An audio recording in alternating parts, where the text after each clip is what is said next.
गरजे मराठी ग्लोबल आता हे नाव काही कोणाला अपरिचित राहिलेलं नाही।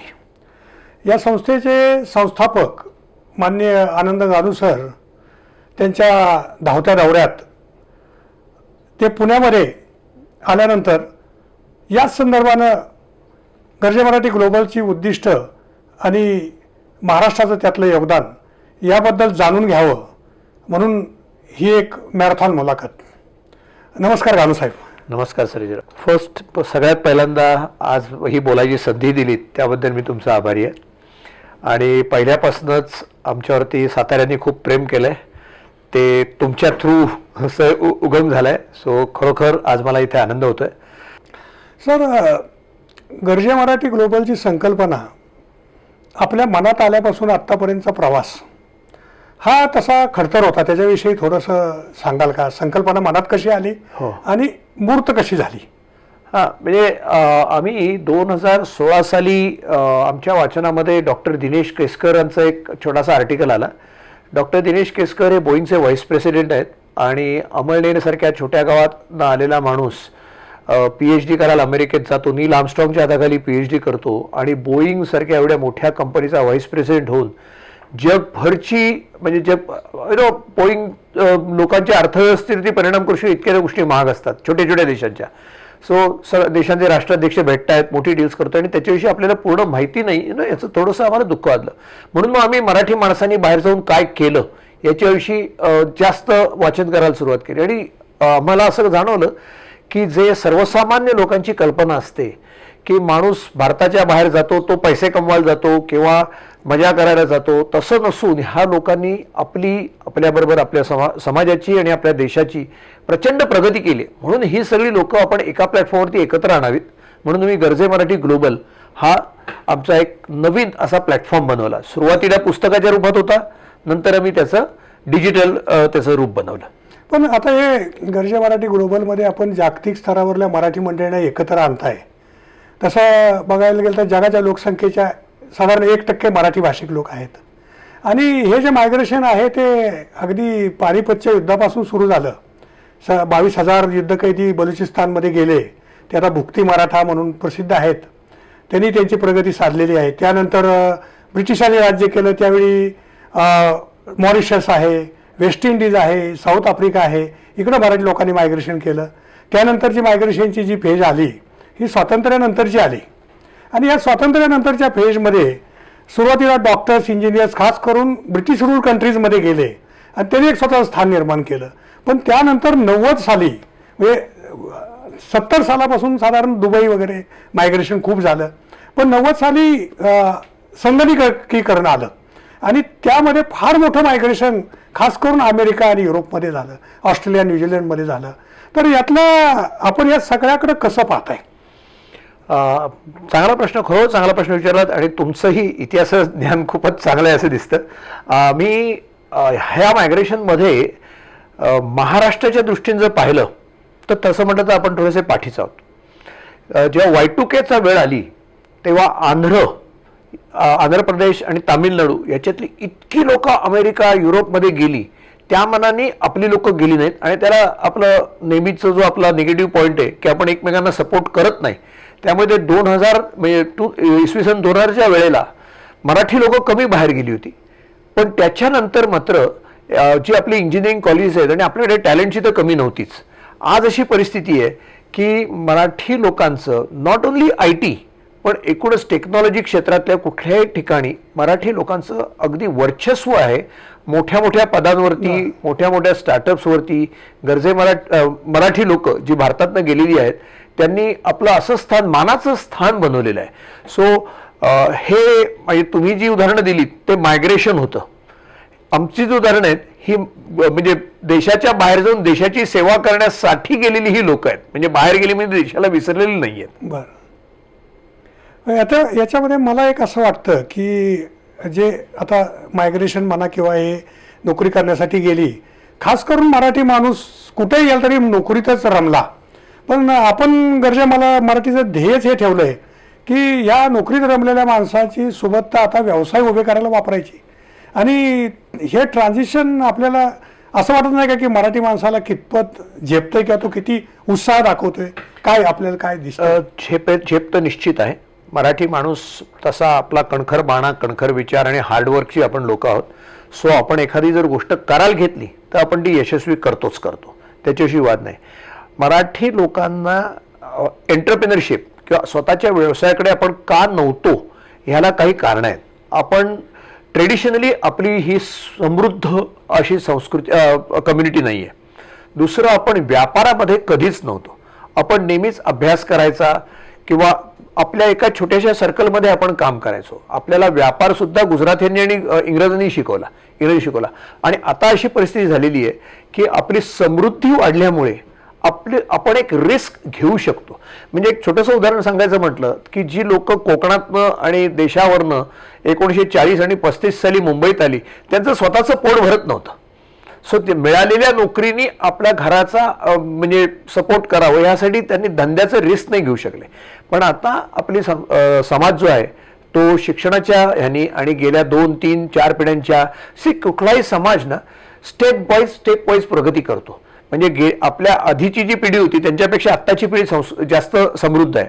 त्याच्या पुढली पिढी आपल्याहून जास्त समृद्धी. आता ती समृद्धी आल्यामुळे, एक फायनान्शियल स्टॅबिलिटी आल्यामुळे आता आपण एंटरप्रेनरशिप किंवा स्वतःचा धंदा ह्याच्याकडे आपण जाऊ शकतोय आणि आता आपण जातोय. तरी सुद्धा मराठी माणूस अजूनही ट्रेडिंग किंवा व्यापारामध्ये आपण नाही आहोत. आपण मॅन्युफॅक्चरिंगमध्ये असू शकू, आपण IT मध्ये असू शकू, पण जे जगभर ट्रेडिंग जे आहे त्याच्यामध्ये अजून आपण निश्चितच पाठी आहोत. अजून तोही जसा ज्यूजच्या हातात त्याचा भारतीय मुळाचे जे लोक आहेत त्या गुजराती आणि मारवाड्यांच्याच हातात अजून आहे, पण हळूहळू आपण त्याच्याकडेही वळतोय. पण गरजे मराठी आता या व्यवसाय म्हणजे मराठी माणसाला व्यवसायात आणण्याच्या दृष्टीनं शैक्षणिक काही सल्ला देईल का, की कुठलं शिक्षण घेतलं म्हणजे तो जास्त व्यवसायाकडे वळेल? ओके, तसं खरं नाही आहे. कारण काय, व्यावसायिकता ही एक मनाची स्टेटस आहे. त्यासाठी तुमची एक मनाची घडण लागते आणि ती एक रिस्क टेकिंग कपॅसिटी लागते किंवा नवीन एक्सप्लोर करायची मनामध्ये इच्छा लागते. नोकरीमध्ये तुम्ही सेफ रस्त्यावरनं चालता, वेळात जेव्हा तुम्ही एंटरप्रेनरशिपमध्ये जाता तेव्हा तुम्ही नवीन मार्ग काढता आणि त्याच्यातनं जाता. त्यामुळे कुठल्या पर्टिक्युलर शिक्षणाने तुम्हाला एंटरप्रेनरशिपकडे जाता येतं असं नाही आहे.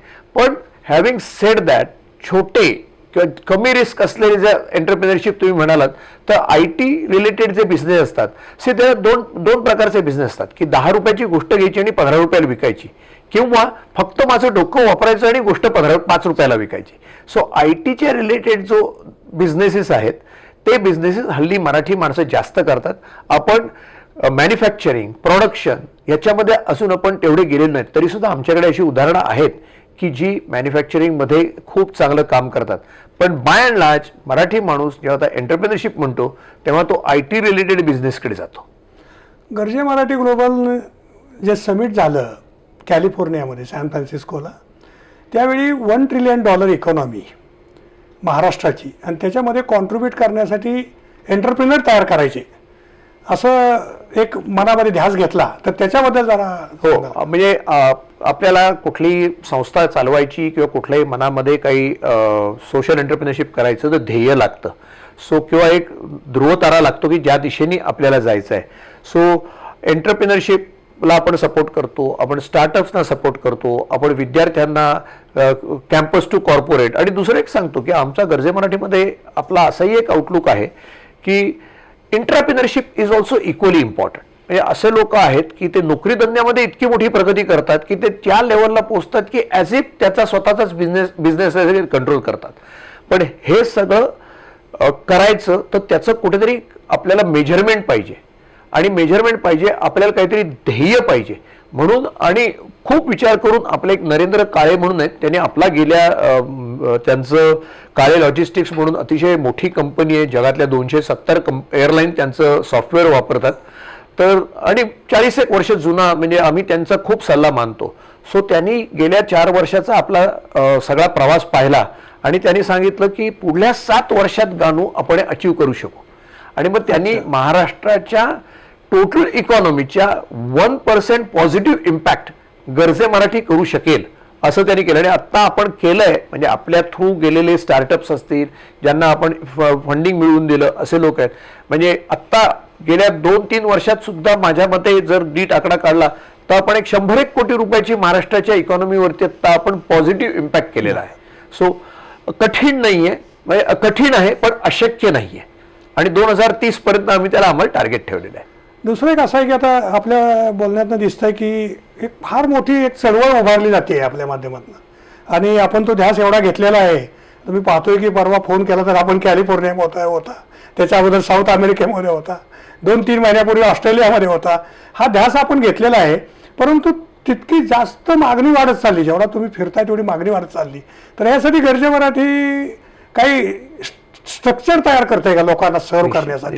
निश्चित आमच्या गरजे मराठी ही इतर ज्या सामाजिक संस्था असतात त्याच्यावर आम्ही थोडे वेगळे आहोत. कुठलीही संस्था बनली की ती पिरॅमिड ऑफ पॉवर करतात, पिरॅमिड ऑफ कंट्रोल करतात. म्हणजे प्रेसिडेंट, व्हाईस प्रेसिडेंट, सेक्रेटरी. गरजे मराठीमध्ये आम्ही एका टेबलाभोवती बसतो, आम्ही एका लेव्हलला सगळे असतो. म्हणजे बाय डिफॉल्ट मी चालू केली म्हणून मला ते फाउंडर प्रेसिडेंट हे नाव आलेलं आहे. सो मी सुरुवातीला कोणाशी इंट्रोडक्शन करताना फक्त मी सांगतो की मी गरजे मराठीचा फाउंडर प्रेसिडेंट आहे.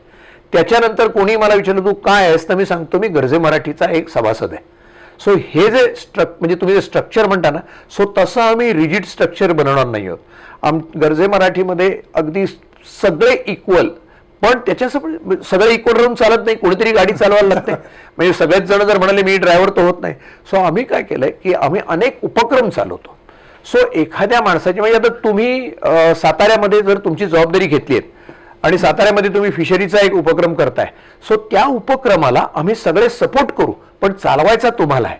तसं एक रुपाली देशपांडे नावाची मुलगी आहे, त्यांनी विद्यार्थ्यांसाठी म्हणजे त्यांना नोकऱ्या मिळाव्यात यामुळे कॅम्पस टू कॉर्पोरेट असा त्यांनी उपक्रम, तिच्या मनात आयडिया होती. सो ती म्हणाली मी हे करते, त्याला आम्ही मदत केली पण लीड ती करते. सो आमचं स्ट्रक्चर हे असंच राहील. कोणालाही परमनंट पोझिशन किंवा मी प्रेसिडेंट आहे म्हणून माझा मुलगा प्रेसिडेंट होईल असंही नाहीये. पण जर एखादा उपक्रम तुमच्या मनात, कारण काय गरजे मराठी एकूणच उपक्रम टू उपक्रम अशीच आमची संस्था चालते. आपल्याला लोकांसाठी एकत्र मिळून, आपल्या विद्यार्थ्यांसाठी, आपल्या एंटरप्रेन्योरसाठी काय करता येईल एकत्र येऊन, हाच हेतू आहे ना. सो एक उपक्रम त्याचा तो चालव, त्याला अख्खी म्हणजे एंटायर गरजे मराठी त्याच्या पाठी राहील. म्हणजे असं नाही की तुम्ही साताऱ्याला करताय किंवा त्यामुळे मी आणि माझा जिल्हा ज्याच्या खाली आपण साताऱ्याला काम करतोय सो ती तुमची जबाबदारी झाली असं नाहीये. तुम्ही साताऱ्याला ज्यांचं प्रेम आहे किंवा साताऱ्या ज्यांचं मूळ आहे ते लोक एकत्र येतात. ते लोक साताऱ्यात काय पाहिजे ते ओळखून काढतात, ते लोक साताऱ्यासाठी काय करतात ओळखून काढतात. पण करायचंच एक काम असतं, आम्ही सगळे मिळून करतो. सो असा युनिक काय ते बंधुभाव ठेवणारा, कुठलीही कॉम्पिटिशन नसणारा असा गरजे मराठीचं स्ट्रक्चर आहे. म्हणजे गरजे मराठी हे सेल्फ ड्रायव्हिंग उपक्रम आधारित संघटना आहे. ज्याने त्यांना आपापला उपक्रम घेऊन यावा, गरजे मराठीच्या माध्यमातून राबवावा आणि गायडन्स त्याला पूर्ण सपोर्ट सिस्टम मिळेल, गरजे मराठीची मिळेल. एक्झॅक्टली. तर या संदर्भामध्ये येणाऱ्या एक 10 वर्षामध्ये आपण कसं बघता की कुठल्या कुठल्या क्षेत्रात गरजे मराठी एक म्हणजे एक रोडमॅप किंवा पाथ देईल? एक मनामध्ये अशी इच्छा आहे की आत्ता आपण एकमेकांशी प्रोफेशनली जर कनेक्ट व्हायचं असेल तर आपण लिंक्डइनवरती जातो. सो अशी एक इच्छा आहे की गरजे मराठी हे मराठी माणसाचं सुपर लिंक्डइन झालं पाहिजे. म्हणजे कुठल्याही माणसाला आपला दुसरा माणूस काय करतोय हे पाहायचं असेल तर तो गरजे मराठीवरती आला पाहिजे. कुठल्याही माणसाला दुसऱ्या मराठी माणसासाठी किंवा आपल्या देशासाठी, आपल्या महाराष्ट्रासाठी काही करायचं असेल त्यांनी गरजे मराठीसाठी आलं पाहिजे. हे एक आमचं ओव्हरऑल काय आपण झालो पाहिजे हे एक पिक्चर आहे. म्हणजे जगातली सगळी मराठी माणसं ह्या प्लॅटफॉर्मवरती कनेक्ट झाली पाहिजेत. त्यांनी एकमेकांमध्ये ज्ञानाची देवाणघेवाण करावी. जसं आपल्या ब्रीदवाक्यात इथे भेदाभावाच्या भिंती नाहीत, महत्वाकांक्षेला इथे मर्यादा नाहीये. सो असे म्हणून आपण एकत्र यायला पाहिजे. हा एक आता त्याचे लोअर पार्ट जमले. आता हे तुम्ही कसं डिव्हाइड करणार? आमची अशी इच्छा आहे की महाराष्ट्रातनं बाहेर जाणारा परदेशी शिकायला प्रत्येक विद्यार्थी जायच्या आधी गरजे मराठीशी कनेक्ट झाला पाहिजे. तो जेव्हा जाईल 1.5 वर्ष शिकायचं असतं, 2 वर्ष शिकायचे असतात. म्हणजे हे गेल्या 6-7 वर्षाच्या अनुभवावरून मी सांगतो, आपली मुलं अतिशय सिन्सिअर असतात. एकूणच मराठी माणूस हा सिन्सिअरच असतो. तर ते 1.5 वर्ष अभ्यास करतात, हे करतात आणि मग अचानक नोकरीच्या go into the job market ते तयार नाही आहेत. सो आमची अशी इच्छा आहे की न जाणाऱ्या प्रत्येक मुलांनी सॉर्ट ऑफ गरजे मराठी रजिस्टर करावं, त्याला आम्ही पुढली 2 वर्ष मेंटर करू. आमची पैशाची अपेक्षा नाही, ते तर गरजेमध्ये सगळ्यांना माहितीच आहे की आम्ही कशाचेच पैसे घेत नाही. आम्ही त्यांना मेंटर करू, आम्ही त्यांना तयार करू. त्या 2 वर्षामध्ये नेटवर्क कसं करायचं, रेफरन्सेस कसे बिल्ड करायचे, प्रोजेक्ट कसे करायचे, रिझ्युमे कसे चांगले आपले बनवायचे, हे आम्ही त्यांना शिकवू. म्हणजे जेव्हा वेळ येईल की आता उद्या पाण्यात उडी मारायची, तो पोहायला शिकलेलाच असला पाहिजे. म्हणजे ऍक्च्युली उपमा जमत नाहीये, म्हणजे गादीवरती पोहायला शिकता येत नाही, पण तो पोहायला शिकता आला पाहिजे. हा एक दुसरा उपाय झाला. दुसरा एक व्हर्टिकल झाला. आपले स्टार्टअप्स आहेत, महाराष्ट्रातले इंटिरियर मधले स्टार्टअप्स आहेत. आम्ही गेल्या 2 वर्षामध्ये जवळजवळ 150-200 स्टार्टअप्सना आम्ही मेंटर केलं. मुलं खूप चांगले आयडिया येतात, पण तरी सुद्धा अजून आपली भूक आणि महत्वाकांक्षा तेवढी मोठी नाहीये. सो माझी जी इच्छा आहे की आपली जी मुलं आहेत ती दे शुड कम, म्हणजे मोठे प्रोजेक्ट घेऊन आले पाहिजेत. म्हणजे तुम्ही कॅलिफोर्नियाच्या इन्व्हेस्टरकडे जाऊन त्याच्याकडे 50 लाख रुपये मागितले तर तो तुम्हाला एंटरटेन नाही करणार आहे. आणि फुकट नाही पैसे मागायचे, तुम्ही मोठं प्रोजेक्ट पाहिजे. आपण वुमेनचा जो प्रोग्राम करतोय तर आपल्या ज्या मार्जिनल एंटरप्रिनर्स आहेत की ज्या गावामध्ये कामं करतात, की जिथे तुमच्याकडे पण आहे, साताऱ्याला पण आहे, सांगोल्याला पण अशी काही काम आहे, त्या बायकांना आम्ही स्ट्रक्चर्ड बिझनेस कसा करता येईल यासाठी काम करतोय. म्हणजे ओव्हरऑल आपली जी सिस्टीम आहे ती इतकी निश्चित घट्ट आणि वेल कनेक्टेड झाली पाहिजे की कोणालाही काहीही लागलं तर तो देणारा हजर पाहिजे. देणाऱ्याला जर द्यायची इच्छा आहे त्याला घेणारा कोणी ते कळलं पाहिजे. आता याच्यामध्ये एक गोष्ट आहे की गर्जे मराठी ही कन्सिस्टंटली एक मुद्दा गर्जे मराठीकडनं येतोय की गर्जे मराठी प्युअरली बिझनेस वाढवण्यासाठी, बिझनेससाठी सपोर्ट सिस्टम, पण ॲज वेल थोडं कल्चरल इश्यूकडं गर्जे मराठी काही काम करतंय का? प्रश्न खरोखर चांगला आहे. मला बरेच अशी टेम्पटेशन येतात की मोठे मोठे कलाकार वगैरे मला कॉन्टॅक्ट करतात. तुम्हाला माहिती आहे की आपल्या वेबसाईटवरती आणि आपण महेश काळेचा प्रोग्राम घेतला होता. महेश काळे हा अतिशय मोठा सिंगर आहे, अतिशय प्रसिद्ध आहे. तर मला लोकांनी विचारलं पण की गानू हे खरं आपलं काम नाही, तू का करतोस? मी महेश काळेला अशासाठी आणला होता की म्हणजे महेश काळे हा एंटरप्रिनर कसा आहे. तुम्ही पाहिलं तर महेश काळे जितका चांगला सिंगर आहे तितकाच चांगला बिझनेसमन आहे. सो म्हणजे सिनेमा असेल, स्पोर्ट्स असेल, ही सनराईज इंडस्ट्री म्हणून पाहायचं असेल तर त्याला गर्जे मराठी मदत करायला तयार आहे, त्याला गर्जे मराठी मेंटर करायला तयार आहे. पण गाण्याचे क्लास आणि गाण्याचे प्रोग्राम गर्जे मराठी करणार नाही, त्यासाठी इतर संस्था आहेत. आणि किंवा कल्चरल ॲक्टिव्हिटीज, सणासुदीला भेटायचं किंवा हळदी कुंकू केलं, गणपती केला, आम्ही गणपती करू शकतो आम्ही, कारण काय गणपती ही ज्ञानाची देवता आहे. गणपती करूनच म्हणजे त्या महान माणसाबरोबर आमची तुलना करत नाहीये, पण गणपतीतनं टिळक म्हणजे लोकमान्य टिळकांनी जनजागृती केली, तेवढे आपण नाही आहोत, पण आपल्या परीने आपण काही करू शकू. सो आम्ही आमच्या ग्रुप्सवरती सुद्धा की 15 ऑगस्ट आणि 26 जानेवारी आणि मे बी दिवाळी सोडल्याशिवाय आम्ही ग्रीटिंग्स करायला देत नाही.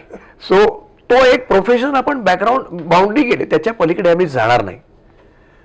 आता गर्जे मराठीचा म्हणजे आपण जितके कष्ट घेत आहात, आपण जितका ध्यास घेतलेला आहे, तर मला असं वाटतं की तरुण पिढीतून आणि आजूबाजूचे सुद्धा कॅलिफोर्नियाच्या कार्यक्रमात मी होतो, मी पाहिलं. प्रतापराव पवार साहेब होते, पुन्हा माशेलकर साहेब होते आणि दिग्गज होते. गडकरी साहेबांनी खास करून त्या कार्यक्रमामध्ये इनॉग्रल स्पीच दिलं. त्यानंतर साऊथ कॅलिफोर्नियाच्या उद्घाटनाच्या वेळी माननीय पृथ्वीराज बाबा चव्हाण त्यांनी स्पीच दिलं. तर थोडासा हा ट्रिकी प्रश्न आपण विचारतो की राजाश्रय लागतो कुठल्याही गोष्टीला, तर थोडं सरकार दरबारी आता आपण आणि म्हणजे महाराष्ट्र शासन आणि गर्जे मराठी ग्लोबल यांच्या एकत्रित काही उपक्रम किंवा काय असं सरकार दरबारी कुठली राजकीय पार्टी बसली याच्याशी आमचा संबंध नाही. सरकार आहे, मायबाप सरकार आहे. थोडक्यात त्यांना चालवायचंय. आपल्याला जर आपल्या देशात कार्यक्रम करायचे असतील तर सरकारची मदत पाहिजेच. पण आम्ही कुठलाही असा उपक्रम घेत नाही ज्याच्यात आम्हाला सरकारकडनं फंडिंग पाहिजे. अच्छा, आम्हाला सरकारची सिस्टीम पाहिजे. आम्ही जे करतोय ते सरकारने गावातल्या लोकांपर्यंत पोहोचवणं, ह्याच्यासाठी आम्हाला सरकार पाहिजे. म्हणजे आता आपल्या महाराष्ट्र गव्हर्नमेंट बरोबर जो MOU डावोसमध्ये झाला, वर्ल्ड इकॉनॉमिक फोरममध्ये, आमच्यावरती ती जबाबदारी आहे की त्या MOUच्या नुसार आम्ही काम करायचं आणि त्यानुसार आम्ही तयारी करतोही आहोत. आणि कोणीही आला, आता मी एक छोट्या ह्याच्यात सांगतो, आता मी बहुतेक टोरंटोमध्ये होतो का कुठे होतं ते एकाने मला प्रश्न विचारला की ट्रम्प निवडून आले तर काय करायचं. मी म्हटलं मी काय करू, गादीवरही कोणी बसेल, मला माझी आपली संस्था चालवायची आणि मला खात्री आहे की कुठलंही सरकार आलं तर आपण जे करतोय ना त्याला आपल्याला सपोर्ट मिळेल.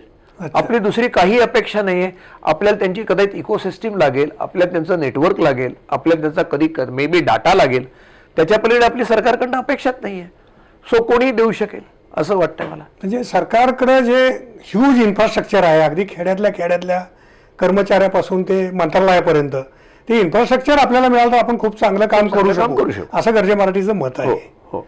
तर या अनुषंगानं आता गर्जे मराठीचं म्हणजे फार एक्सपोनेन्शियल होत आहे म्हणूया, कारण जगभर चॅप्टर उघडायचं चाललेलं आहे. तर साधारण जगभरामध्ये आपण आता प्रेझेन्स आपला कुठं कुठं आहे किंवा कसं, म्हणजे 25 देशात चॅप्टर आहेत, 6-7 ठिकाणी, म्हणजे न्यूझीलंड, सिंगापूर, कुवेट, UAE, इथे महाराष्ट्र, इथे आपण ऑफिशियली नॉन प्रॉफिट म्हणून रजिस्टर्ड आहोत आणि 15,000हून जास्त लोक कनेक्टेड आहेत.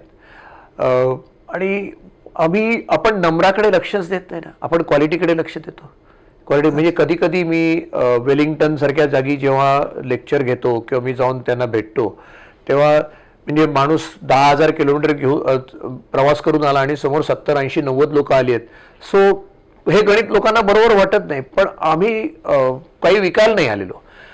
गुरुवारी रात्री वेलिंग्टन सारख्या ठिकाणी जर 80 लोक वर्किंग डेला जमा झालेत तर ते सुद्धा काहीतरी ध्येयाने, काहीतरी त्यांची नाळ जुळले म्हणून आलेत, त्यांना सुद्धा काहीतरी करायचं म्हणून आलेत. सो गर्जे मराठीला ते एक डेफिनेटली आशीर्वाद आहे. लोकांनी ॲक्सेप्ट केलेलं आहे की आपण करतो ते काम चांगलं आहे आणि लोकांना ही गेल्या 4 वर्षाच्या प्रवासात कळलंय की ह्याच्यातनं देण्यासारखंही खूप आहे आणि घेण्यासारखंही खूप आहे. सो मी स्वतः गर्जे मराठीच्या आत्ताच्या वर्तमानावरती जरी खुश असलो तरी आपलं ध्येय खूप मोठं आहे. आपण तिकडे आणि अनएंडिंग आहे, असं काही नाही की पर्वतावरती चढलो, हे कंटिन्युअसली आपल्याला करत राहायचं आहे.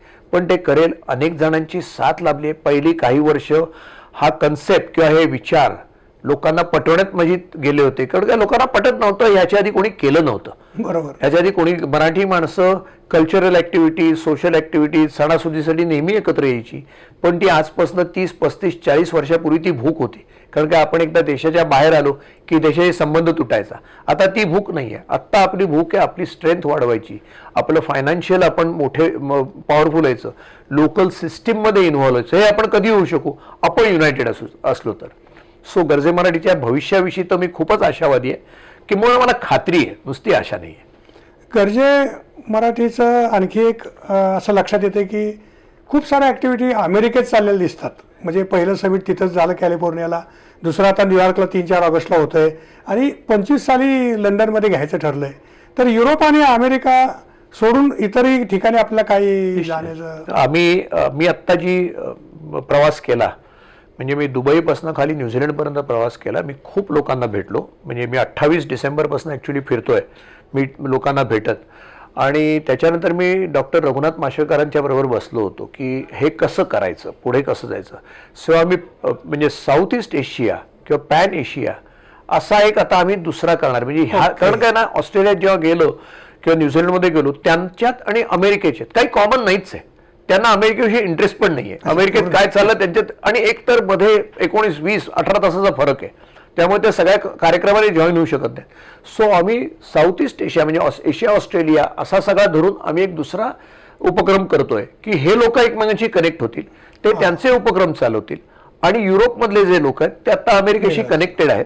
सो भारत हा मध्यवर्ती झाला. भारताच्या ह्या साईडला युरोप आणि अमेरिका झालं आणि या साईडला साऊथ ईस्ट एशिया आणि ऑस्ट्रेलिया झालं. असं आम्ही 2 वेगळ्या प्रकाराने काम करतोय. आणि जे तुम्ही अमेरिका सांगितलं किंवा हे सांगितलं, शेवटी सगळ्याचा टार्गेट हे महाराष्ट्र आहे. सो महाराष्ट्रामध्ये तर काम चालूच आहे. सो असं नाही की आम्ही फक्त अमेरिकेत काम करतोय.